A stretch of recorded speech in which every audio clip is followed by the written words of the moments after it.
사도행전 16장 11절부터 15절까지 말씀 저와 여러분이 한 절씩 봉독하겠습니다. 우리가 드로아에서 배로 떠나 사모드라게로 직행하여 이튿날 네아폴리로 가고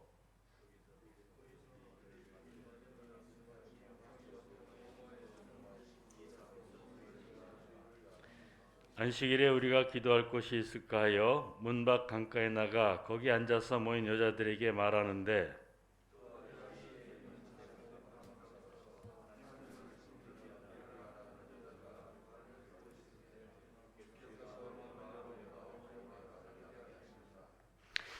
그와 그 집이 함께 있습니다. 그와 그 집이 다 세례를 받고 우리에게 청하여 이르되 만일 나를 주 믿는 자로 알거든 내 집에 들어와 유하라 하고 강건하여 머물게 하니라. 아멘. 오늘 우리에게 말씀을 전하실 목사님은 손영광 목사님이십니다. 합동교단에 속한 목사님이시고 갈빈대학교 신학부를 졸업하시고 종신대학교에서 MD부를 졸업하셨습니다. 합동총회에서 SCE 간사로 사역하셨고 지금은 인천에 있는 동암교회에서 교구 행정 담당 목사로 사역하고 계십니다. 목사님 나오실 때 한번 박수로 환영하겠습니다.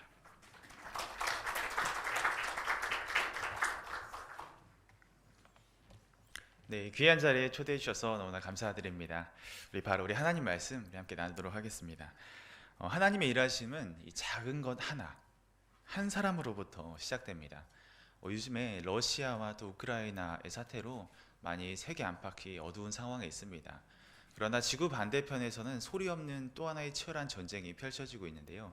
그것은 바로 호주라는 나라에서 이루어지고 있는 전쟁입니다. 그 전쟁의 대상은 사람과 사람 사이의 전쟁이 아니라 바로 어처구니 없게도 이 토끼와의 전쟁을 펼치고 있다고 합니다. 호주라는 땅에 100여 년 전에 사냥용으로 들어온 13마리의 토끼가 지금은 급속하게 불어나서 지금은 2억 마리에 달한다고 합니다. 토끼들을 향해서 독극물을 살포해 보기도 하고 또 바이러스를 살포해 보기도 했지만 토끼들은 이내 면역력이 생겨서 이내 호주 땅을 점령해서 토양을 침식시키고 또 많은 토착 생물들을 교란시키는 데까지 이르렀다는 것입니다. 이처럼 13마리로 시작됐던 토끼가 2억 마리라는 1,500만 배에 달하는 숫자로 그렇게 크게 늘어난 일들을 보게 되면서 호주 정부는 지금도 여전히 골머리를 썩고 있습니다. 이처럼 우리 작은 것 하나가 막대하고 큰 영향력을 우리 가운데 행사할 때가 있습니다. 오늘의 본문에서 드러나는 이 하나님의 일하심 또한 이러한 방법으로 우리에게 한 사람을 통해서 이 복음의 선한 일들을 이루어 가십니다. 오늘의 본문은 여러분들도 들어보셨을 직업한 우리 자색 옷감 장수 루디아에 관한 본문입니다. 오늘 본문의 내용을 다루기 전에 우리 전 문맥을 잠깐 살펴보시면요. 우리 성경책의 전 문맥을 잠깐 보시면 바울은 하나의 환상을 꾸게 됩니다. 그 환상은 바로 이 아시아가 아닌 유럽으로 향할 것을 하나님께서 특별히 계시하십니다. 원래 아시아로 전도 계획을 품었던 이 사도 바울에게 급선회하는 일들을 그가 겪게 되죠. 그래서 그는 하나님의 명령에 따라 바로 유럽으로 이동하게 됩니다. 우리 13절 말씀과 같이 이 13절에서 느껴지는 이 분위기는 다소 분주하고 다급한 분위기를 연출해내고 있습니다. 하나님의 명령을 순종하느라 사도 바울은 곧바로 그 지역을 향해 달려가게 되고 크게 준비할 것 없이 경황 없이 그곳을 향해서 달려갔습니다. 그래서 그는 그곳에서 유대인들이 머물 수 있는 회당을 속히 찾고 있었고 왜냐하면 그 회당은 구약의 율법에 의거해서 가난한 사람들, 나그나와 악객들을 자유롭게 맞이할 수 있는 곳이었습니다. 그는 여행에 대한 준비가 되어 있지 않았기 때문에 이 회당을 속히 찾아 그 자리로 가려고 했던 것이죠.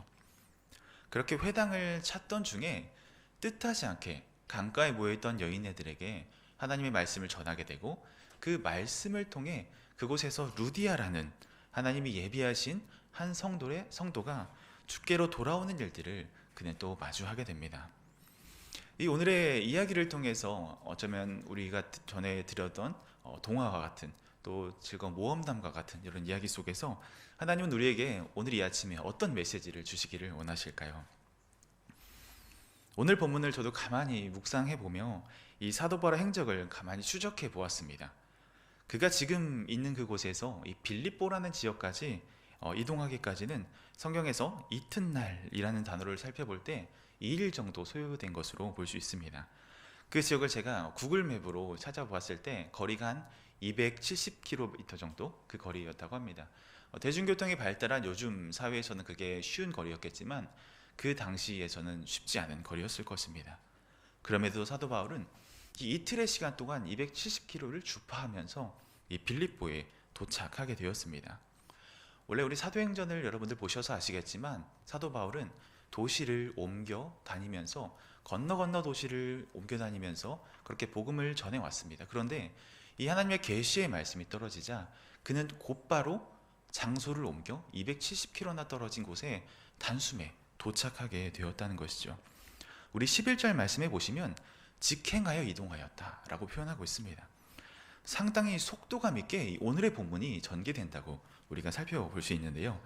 이 유럽으로 향하는 길목을 경유하며 더욱더 복음을 전할 수 있을 법한데 이 사도 바울은 어떠한 이유로 이렇게 단숨이 빌립보로 그렇게 향할 수 있었을까요? 사실 우리가 앞서 본문에서 살펴보았지만 사도 바울은 경황이 없었습니다. 하나님이 보여주신 꿈을 따라 그저 즉각적으로 이동했던 것으로 보입니다. 우리 12절을 보시면 수일을 유하다가 라는 본뜻에 따라 우리 쉽게 다시금 번역을 해보자면 거처할 곳이 없었다, 비빌 곳이 없었다 라는 말입니다. 이 되책 없이 최대한 빨리 유럽 땅으로 넘어온 이 바울의 일행의 모습을 우리는 상상해 볼 수 있는 것이죠. 그래서 앞서 말했던 것처럼 이 사도 바울은 잠시 머물 곳을 찾아 나그네를 대접하는 회당을 찾으러 가는 그 길 중에 강가에 있던 여인들에게 복음을 전하고 그곳에서 루디아를 만나게 된 것입니다. 이 오늘의 본문을 살펴볼 때 이 사도 바울의 즉각적인 순종, 그리고 때를 얻든지 얻지 못하든지 하나님의 복음을 담대하게 전했던 우리 사도 바울의 모습, 그리고 주께서 마음을 열어주셔서 빌립보에 거주하고 있던 이 루디아를 영접하도록 하는 그 과정까지 아주 속도감 있고 빠르게 오늘의 본문이 전개되고 있습니다. 그러고 보면 이 오늘의 본문은 마치 이 사도 바울이 루디아를 찾아온 것처럼 그렇게 한 초점을 향해서 오늘의 본문이 이야기하고 있다는 것이죠. 그렇다면 하나님은 이곳에 바울을 속히 이동하게 하셔서 이 루디아를 만남으로 어떤 일들을 과연 이뤄가고자 하셨을까요? 그 전에 우리는 이 루디아가 살고 있는 빌립보라는 지역에 대해서 우리 가만히 살펴볼 필요가 있습니다.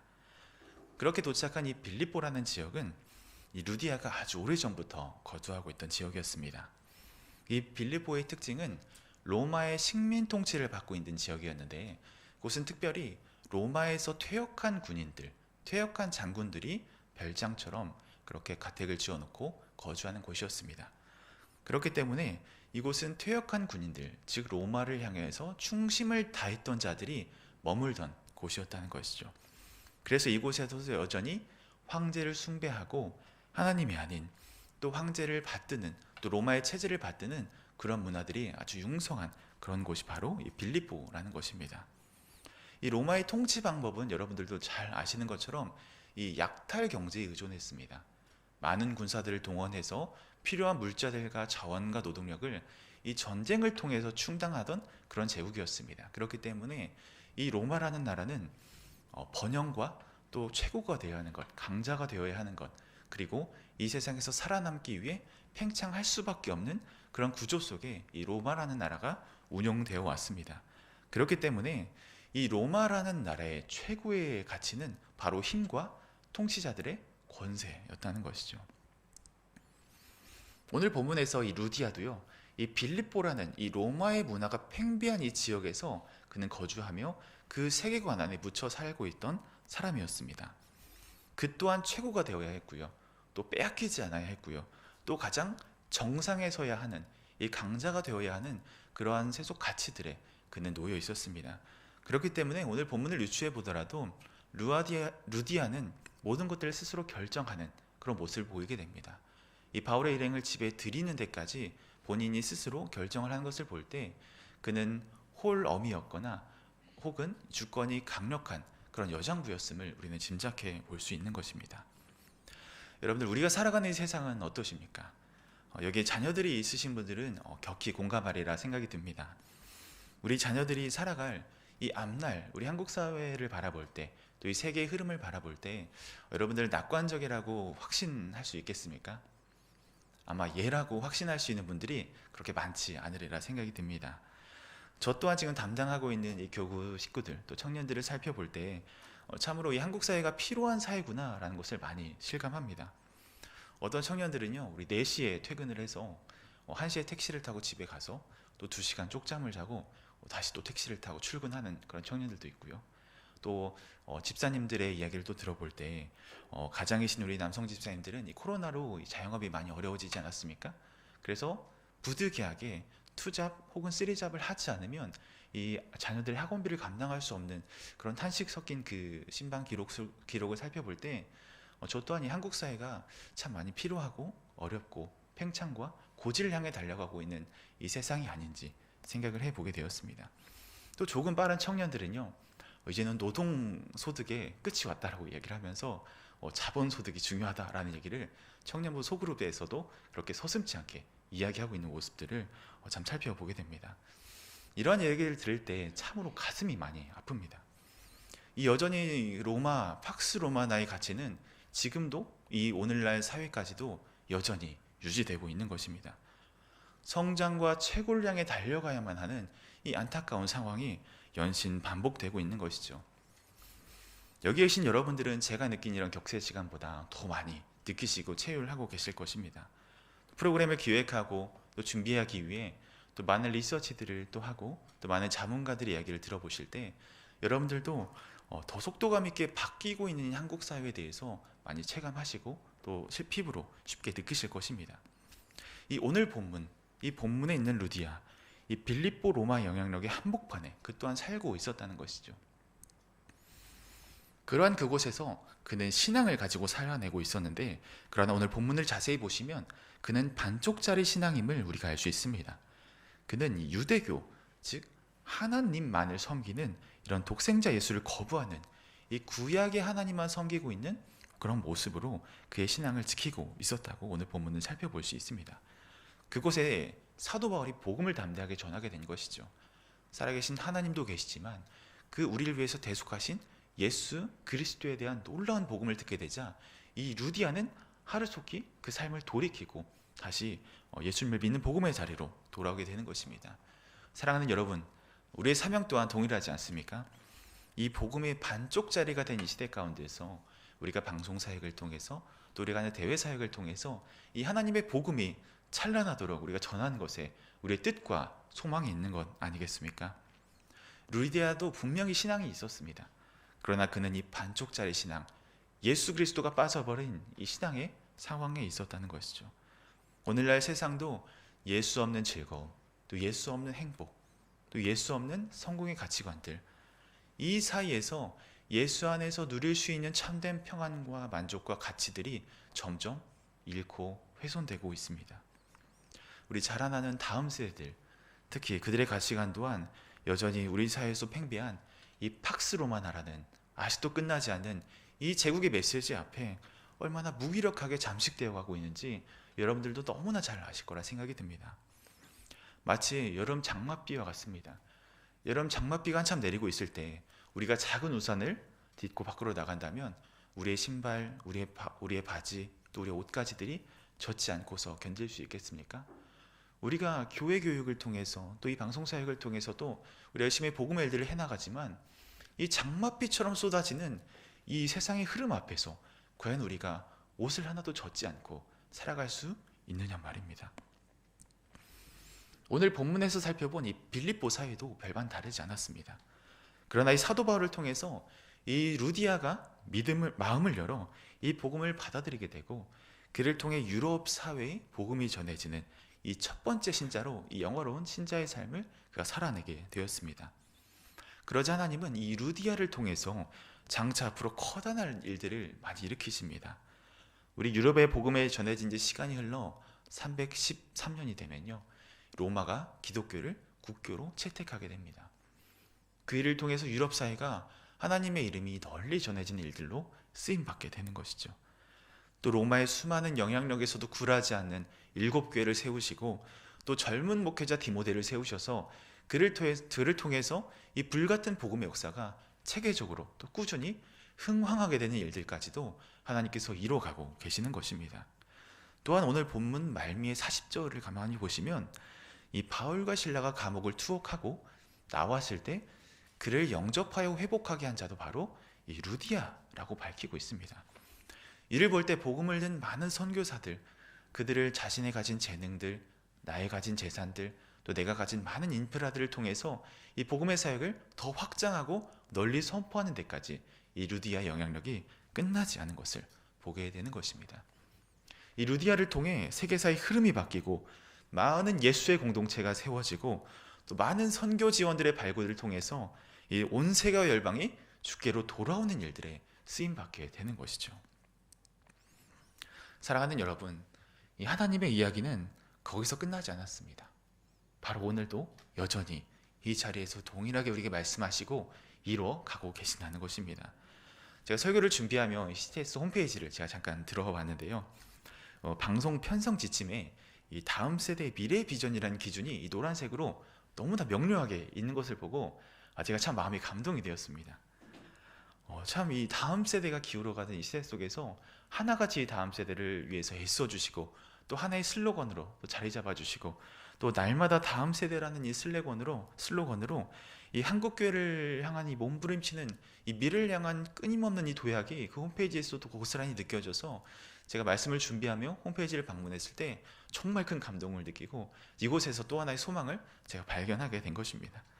또한 많은 해외지사, 세계 해외지사가 있죠. 또 탄자니아, 또 뉴저지에 있는 해외지사, 또 우리나라에 있는 21개의 많은 지부들, 또 함께 우리 예배 드리고 있는 많은 지부에 있는 우리 가족들, 또 클리스천 글로벌 스쿨, 그리고 CTS 예술단을 통해서 사회, 문화, 경제 곳곳에 이 하나님의 복음의 영향력이 온전하게 스펀지처럼 스며들어갈 것에 대해서 제가 잠깐 상상을 해보았을 때 얼마나 이 또한 이 사역의 귀중함과 이 사역의 뜨거운 심장과 같은 마음들을 우리가 한 심장을 가지고 공유하고 있을 수 있다는 이 놀라운 소명을 발견함에 제가 참 많은 기쁨이 되었습니다. 그래서 이른 아침 여기를 나서면서도 얼마나 발걸음이 가볍던지요. 네, 그럼에도 우리 여러분들에게 또 처한 실무의 환경들이 있는 건 사실 무시할 수 없을 거라 생각이 듭니다. 저마다의 고충과 또 어려움들이 다 있으시죠. 특별히 기관에 계시면 더 마주할 일들이 많은 것으로 제가 많이 경험을 해보았습니다. 저도 총회 사무실에 근무를 해보면서 이 기관 사역이 주는 독특한 어려움들과 또 그들만의 고충이 있다는 것을 참 많이 느끼게 되면서 저도 오늘 이 자리에 출근하는 마음으로 이렇게 함께 왔는데요. 늘 우리가 마음처럼 우리 생각처럼 되지 않을 때가 참 많습니다.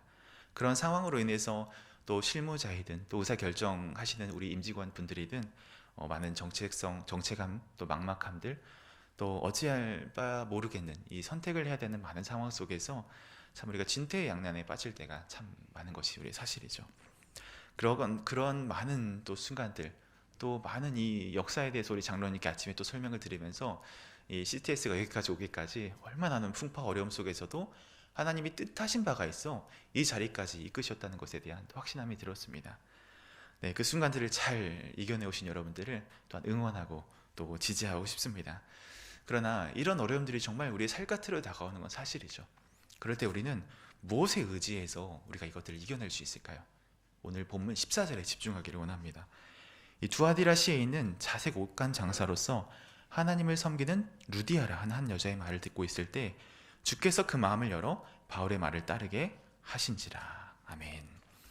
이 메시지를 듣고 있을 때 이 루디아의 마음을 열게 된 주체가 바로 우리 주님이라고, 루디아와 바울이 아닌 주님이라고 분명하게 밝히고 있습니다. 이 부분에 대해서 주의하기를 하나님께서 루디아를 부르셨다라고 말할 수 있는데 여기서 이 부르심이란 이 구원의 서정에서 우리를 부르셨다라고 하는 신자의 부르심에 해당하는 것입니다. 특별히 신학자 안토니 후크만은 이 부르심을 효과를 수반한 부르심, 즉 effectual calling이라고 말하는데 이 확실히 보장된 부르심이라는 것입니다. 이 유한 부르심은 저항할 수도 뒤집을 수도 깨트릴 수도 없는 확실한 부르심이라는 것이죠. 예를 들어서 우리가 물에 소금을 넣게 되면 그 소금에 담긴 물은 반드시 짜게 되어 있지 않습니까? 우리가 뜨거운 물에 손에 닿게 되면 반드시 그 손을 떼게 되지 않습니까? 이처럼 하나님이 우리를 부르셨다는 것은요, 짠맛이 나든 뜨거움을 우리가 느끼고 손을 움직이든 확실하게 일하신다는 것입니다. 이 확실한 효과적인 부르심이 이 사람의 상식으로 이루어지는 것이 아닙니다. 마치 여기 계신 모든 분들도 스스로 내가 태어나기를 선택하고 결정한 분이 계십니까? 그러지 않는 것처럼 이 하나님의 효과적인 부르심이란 그분의 온전하신 섭리와 그분의 은총의 계획 안에서 이루어진다는 것이죠. 이러한 일들에 대해서 우리 종교개혁자 칼빈은 하나님의 섭리에 관해서 이런 말을 남겼는데, 하나님의 섭리는 우연과 운명을 모두 넘어선다. 하나님께서는 자신의 기뻐하심의 뜻에 따라서 모든 일을 뜻하시고 뜻하신즉 이루시고 이루신즉 선하시다. 모든 일이 하나님의 은밀한 손의 작용으로 말미암는다. 뜻하신즉 이루시고 이루신즉 선하시다. 모든 일이 하나님의 은밀한 손의 작용으로 말미암는다. 이 계획하신 이가 그이시니 그가 반드시 이뤄내신다는 것입니다. 사랑하는 여러분, 이 실무 환경에 놓인 여러분들의 상황을 제가 응원하고 지지합니다. 여러분들마다 많은 고충들이 있으시겠죠. 더군다나 이 교회 이미지가 좋지 않은 그런 상황 속에서 우리가 이 사역을 펼쳐나가는데 얼마나 많은 핍박과 또 유혹들이 있는지 모르겠습니다. 그러나 하나님의 부르심은 온 세상에 편만하십니다. 온 지구에 충만하십니다. 그러나 사도 바울의 사역을 통해 이 루디아를 만나게 하시고 그의 마음을 열게 하신 것처럼 우리 CTS 가족들을 통해서 하나님은 세상에 편만한 하나님의 복음을 우리에게 전하는 통로로 우리를 삼아 주셨습니다. 그리고 그 일은 온전하신 하나님의 이 섭리 안에서 반드시 이루어 가실 것입니다. 그러한 섭리는 우리는 무엇으로 증명할 수 있을까요? 여러분들의 두 손을 한번 보십시오.